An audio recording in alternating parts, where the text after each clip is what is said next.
administration has banned citizens from 12 countries from traveling and entering into the United States.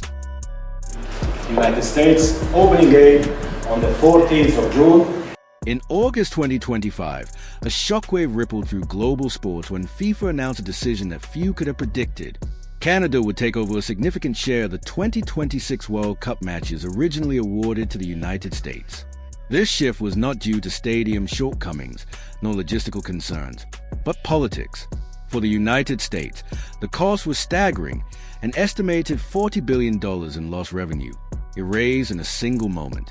What was meant to be a historic celebration of American hospitality, the country's first World Cup hosting role since 1994, was unraveling.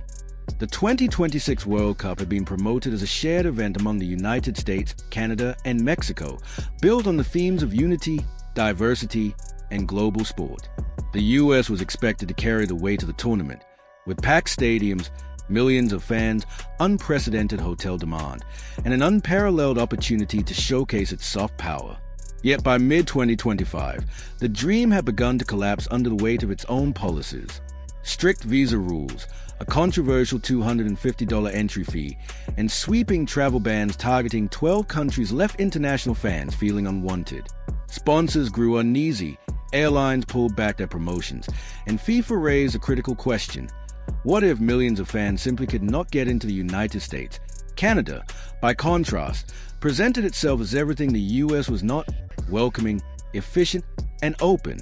Behind closed doors in Geneva, on August 15th, FIFA made its choice. Up to a quarter of the matches originally slated for American cities would be relocated north of the border.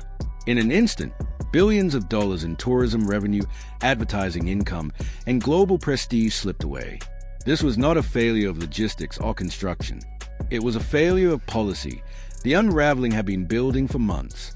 On July 10, 2025, the Trump administration expanded its travel ban, adding 12 countries, including Nigeria, Iran, Venezuela, and Egypt, to the no-entry list. No exceptions were offered. This barred millions of fans from attending the world's most celebrated sporting event. The damage didn't end there. The administration imposed a $250 visa fee for all visitors from non-waiver countries. For a family of 4 traveling from South America, this meant an upfront cost of $1,000 just for visas, before even considering airfare, accommodation, and match tickets. What was marketed as a festival of football had begun to look like an exclusive event reserved for the privileged few. Even fans determined to pay face another hurdle: time. U.S. embassies around the globe were overwhelmed. In Lagos, visa interview wait stretched past 300 days. In New Delhi, it was 240. In Istanbul, 200. With less than a year until kickoff, many fans would not even receive appointments before the first match began. Organizers quietly scaled back expectations. Fan zones planned for New Jersey and Dallas were reduced in size. Cultural festivals, food expos, and concerts that were meant to draw diverse audiences shrank to token events. Instead of a carnival of nations, the atmosphere resembled a fortress, accessible only to those with time, money, and privilege. This paradox cut deep. The United States had won the World Cup bid by promising openness and inclusion, yet its immigration and visa policies painted a different reality: walls, fees, and red tape. The contradiction was not just a logistical misstep, but a philosophical one. The World Cup is not about GDP or profit margins. It is about connection. It is about the father from Senegal who dreamed of taking his son to see their national team. It is about the Iranian teacher who longed to watch her players compete abroad. It is about the children in Caracas who hope to feel pride in seeing their country represented. For them, the World Cup was supposed to be a bridge. Instead, it became a closed door. By June 2025, the problems extended beyond immigration. At Ford Field in Detroit, construction crews stood idle. Steel shipment from Ontario were trapped at customs, delayed by inspection rules and a 35% tariff imposed in March. LED displays ordered from South Korea sat in port, held up by new screening protocols. The original vision had been ambitious: immersive fan zones, smart stadiums with interactive seating, AI-powered security gates. But as supply chains broke down, so did the dream. Stadium seating was replaced by cheaper domestic alternatives. planned for retractable roofs were cancelled. Modular stages were downsized. Behind closed doors, organizers whispered the unthinkable, cut the experience, save the schedule. Each reduction chipped away at not just the quality but the credibility of the project.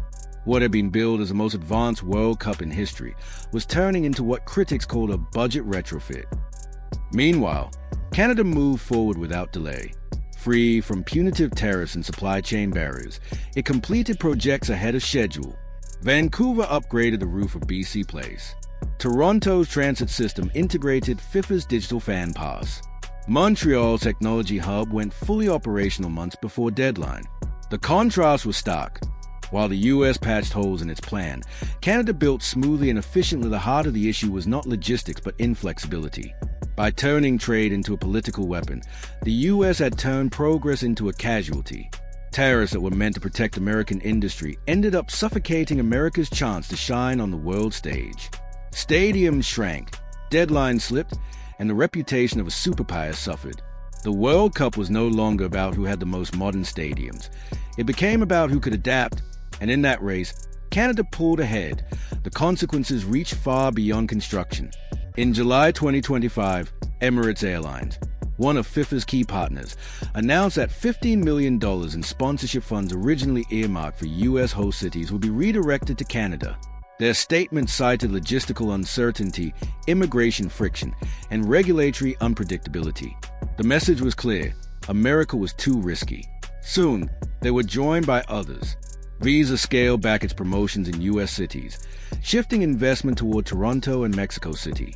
Adidas, instead of building flagship experiences in Los Angeles and Miami, poured resources into Vancouver, Montreal, and Guadalajara. Each move signaled a broader trend.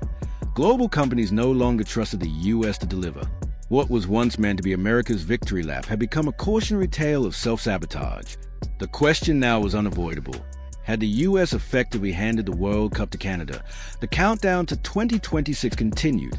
But the story was no longer about football alone. It was about how policy could derail ambition, how bureaucracy could crush opportunity, and how politics could rewrite the script of sport. What should have been a moment of celebration for the United States became instead a reminder of how quickly dreams can collapse when walls replace bridges and when fear outweighs openness. Their stated reason was greater operational clarity and market openness.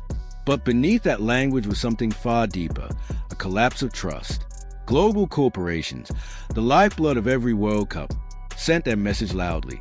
The United States was no longer a predictable partner. For host cities like Kansas City, Houston, and Atlanta, the blow was devastating. Sponsorship money wasn't just about marketing campaigns. It funded infrastructure upgrades, transportation subsidies, and security operations. With those dollars vanishing, local budgets strained, contingency plans triggered, events cancelled, hiring frozen, and tourism economies left hanging. IT became a domino effect. When big money exits, so does confidence. Behind closed doors, planners whispered about financial triage. Some American cities quietly renegotiated their hosting obligations. Fewer events, smaller fan zones, shorter timelines. What began as a continental celebration was being revised, reduced, and rebranded in real time. While US cities patched holes, Canada capitalized. Sponsorship dollars flowed north, FIFA signage was rerouted, airlines adjusted flight paths. Canada didn't fight for the spotlight. The United States dimmed it. Because when corporations, the most pragmatic actors in the global system, start walking away, the story is no longer politics. It's economics. And money does not lie. No longer whether the US could host a World Cup. It became whether it could still host confidence. And the truth was, this moment was not a shock. It was a plan. A backup carefully built, quietly tested, now fully activated in June 2025. Inside FIFA headquarters in Zurich, a sealed file labeled Contingency Protocol 3A was pulled off the shelf. Its contents outlined a complete operational blueprint to move World Cup 2026 matches out of the United States and into Canada and Mexico within 90 days' notice. Not rumor, not speculation, an executable plan. Why? Because chaos was no longer unexpected. It was anticipated. Between immigration headaches, sponsor exits, stalled construction, and fractured diplomacy, FIFA no longer viewed the U.S. as risky. They viewed it as unstable. So, behind the headlines, they rehearsed the shifts, reassigning tickets, tested, rerouting international flights and fan packages, modeled, moving volunteers, broadcasters, and referee teams, simulated. They mapped which Canadian hotels could absorb overflow, which Mexican stadiums met broadcast standards, which telecoms could handle global streams at scale. This wasn't improvisation.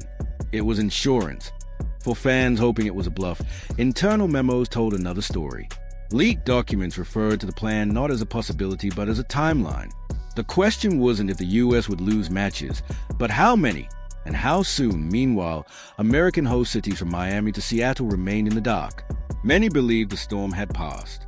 But in Montreal, Vancouver, and Guadalajara, hotels were quietly rebooking blocks. Transit agencies rehearsed new traffic flows. Catering contracts were pre-authorized. FIFA wasn't waiting for America to recover. They were already moving. And when global institutions stop believing in your reliability, they don't debate it. They recalculate.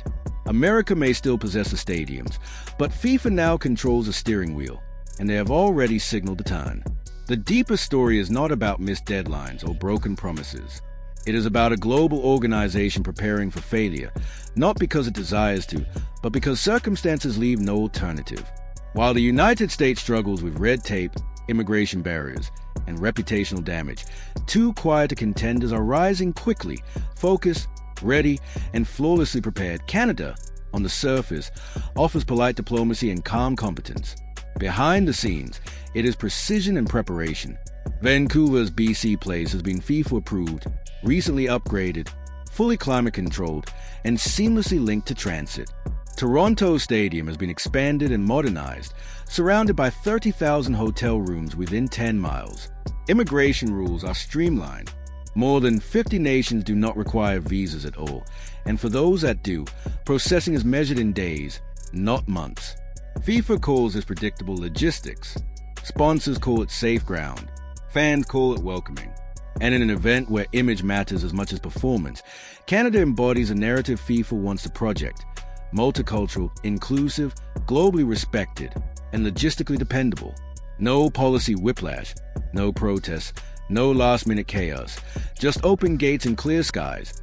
Then there's Mexico, a nation with history on its side. It has hosted the World Cup twice before, in 1970 and 1986, delivering moments etched in football lore. The legendary Estadio Azteca, where Pelé and Maradona carved their names into history, has been upgraded and certified. Monterrey's Estadio BBVA and Guadalajara's Estadio Akron offer world-class facilities, modern infrastructure, and something priceless: emotional resonance with millions of fans across Latin America. Immigration processes are flexible, streamlined, and culturally connected. Mexico brings legacy, passion, and practical readiness, an